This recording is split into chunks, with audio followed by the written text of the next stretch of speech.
ఇక్కడ నేను కర్కాటక లగ్నం తీసుకున్నాను. సో ఇక్కడ చతుర్థాధిపతి అయిన శుక్రుడు తన స్వక్షేత్రంలో ఉన్నాడు. అలాగే ఇక్కడ చూడండి, షష్ఠ భాగ్యాధిపతి అయిన గురుడు ఇక్కడ కేంద్ర స్థానంలో స్థితి పొందాడు. సో ఇక్కడ మనం ఏం ఏం చూడాలంటే కేంద్ర కోణాధిపతుల కలయిక అనేది ఏర్పడింది. ఇదొక రాజయోగం. కేంద్ర స్థానంలో కేంద్ర కోణాధిపతుల కలయిక ఏర్పడితే రాజయోగం అంటారు. అలాగే ఇక్కడ చూడండి, శుక్రుడు కేంద్ర స్థితిలో ఉన్నాడు, అలాగే స్వక్షేత్రంలో ఉన్నాడు. సో ఇక్కడ మాలవ్య మహాపురుష యోగం అనేది ఏర్పడింది. సో ఇక్కడ ఈ విధంగా రాజయోగం ఏర్పడింది, అలాగే మాలవ్య పురుష మహాయోగం అనేది కూడా ఏర్పడింది.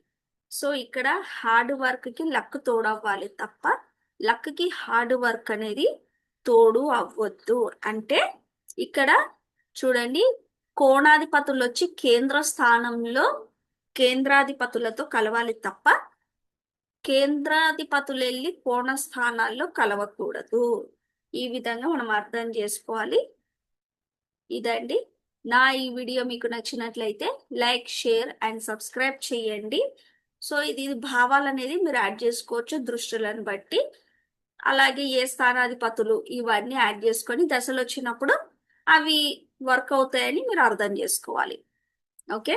నా ఈ వీడియో మీకు నచ్చినట్లయితే లైక్, షేర్ అండ్ సబ్స్క్రైబ్ చేయండి.